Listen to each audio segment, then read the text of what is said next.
Hey everyone, today I wanted to talk about the recent most controversial horror movie that has just come out, and it is Terrifier 2. So Terrifier 2 is directed by Damien Leone and it is 138 minutes long. That's 2 hours and 18 minutes for a slasher movie. That is fucking mental. Anyway, I thought I should start this review off by saying I absolutely hated the first Terrifier. The only thing that I liked about it was the, classic Saw kill. David Howard Thornton's performance, I will admit, is good, but it wasn't enough to just get above the fucking atrocious acting, just the overall underwhelmingness of it, aside from that one scene. And yeah, I thought it was a shit movie. And another thing that I wanted to say about Terrifier 2 that automatically makes me like it more than the first is the fact that it makes absolutely zero sense, but it knows it. So, this movie, the synopsis of it. After being resurrected by a sinister entity, Art the Clown returns to Miles County once again on a murderous killing spree, only to find a teenage girl and her brother possibly put there to stop. Okay, so yes, Art the Clown dies in the first movie, and in this one he comes back to life. How does he come back to life? That's the only thing we know in the synopsis. Resurrected by a sinister entity. He's just walking around at the start of this movie again. And I don't care. I think it is so good how it just doesn't make sense, and it's just straight up like, fuck you! I don't care that it doesn't make sense. It makes for a really fun time. David Howard Thornton, again, is amazing as Art the Clown. Even better than he was in the first movie, I think. Like, there is just some scenes when he just goes absolutely ballistic, and he's just hilarious, but also just more terrifying than you could ever imagine. And again, without speaking, like the miming that he does, like, all that shit, it's so cool. I love it. I thought it was great.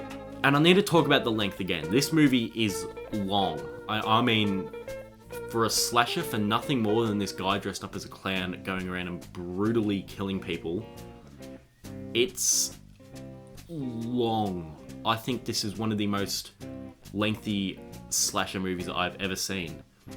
This is incredible.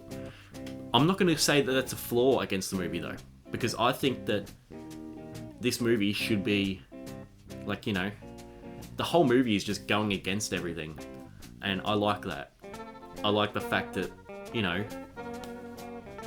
you can say that a near 2.5 hour long slasher exists. I don't know what it is, but it doesn't bother me. And I was never bored when watching this. And I think that's one of the things. If I was bored while watching it, just constantly checking how much longer have I got to go, I wouldn't be happy. But for this kind of movie, I was more than pleased for it to keep going as long as it did. Another thing that's interesting about this movie is how unconventional it is. Like, with the characters, just the overall way scenes are edited together. Like, for example, Art the Clown at the start of the movie kills this guy in the morgue. Really, really graphically, by the way. But it's intercut with him walking out of the morgue with his bag full of murder weapons. It's like, it's like a shot of him walking out, and there's a shot of him ripping the guy's skull open. It's just unconventional in that way. And then there's one part which is a dream sequence. It's probably like a 10 to 15 minute long dream sequence. And you're in a dream. But the longer it goes on, the more kind of confusing it is, because you start to go like, is this going to end anytime soon? Or is this actually just for real happening and the movie's just going to progress on from this point? It's really, really strange.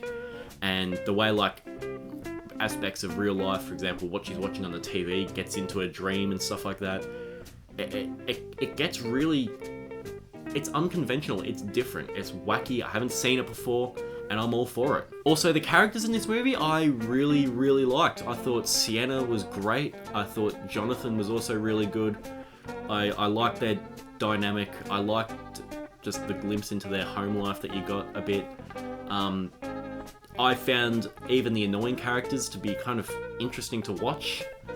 And overall, I thought they were so much better acted, like millions of, just years better than the bloody guys in the well, not guys, fucking girls in the first movie. They were shit. But that was so good in this one. Lauren Levera, I think was her name. I can't remember. But anyway, they were all great, really good to watch, and it also gave you like, you know, a purpose to keep watching. Like aside from, you know, the kills, it like, you know, you got these characters that you rooted for and you wanted to, you know, do well and stuff like that. And yeah, I liked them. Then there's the gore. Jesus Christ. Don't be like, thinking you're hearing people like me and other people talking about how unbelievably gory it is, and like the fact that people are throwing up in theaters and passing out and ambulances being called. Don't take that as though, oh, they're just like, you know, I'm gonna go watch it now after hearing all this shit and be underwhelmed. Don't take it like that, because I was hearing all this shit and I was like, okay, well, I better just watch it now because I know that I'm gonna be underwhelmed by it. I watched it. Oh my god, I couldn't look at the screen. I could not look at this movie. There was so many parts when I just had, like, there's barely any scenes that I can't watch in movies. I'm trying to think. I think the only other scene that I can think of off the top of my head is the mirror room scene in the Suspiria remake. I cannot watch that. But for this movie, almost all of the kills, I just could not look. Oh my god, they were nasty. I could not. This movie is fucking violent. And I'm using this as an opportunity to say, fucking beware. If you're squeamish, no, not this movie. No, go somewhere else. Jesus Christ, I was just in disbelief at some of the stuff that this movie did. Like, there's just so many kills when you're like, oh my god, that's got to be it now. And then you cut away, go to another character, and then you cut back, and he's still going on them. He's still just doing God knows what to them. Oh my god. It is violent. And I guess if I did have to pick like a flaw with the movie, is that it has a very half-hearted attempt at a story. It's... You know what they're going for, but you also don't want them to like, go over the top of the story, because, you know, they obviously know that we're just watching for the gore and graphic kills. So they kind of like half-ass it with like just introducing bits of story without ever actually fully going into it. You know what they're going for, but it never fully explores it. And by the end of it, it's kind of not left open-ended. It just feels like it's been tied into a very, very loose knot. So that, and the fact that the movie is obviously very stupid,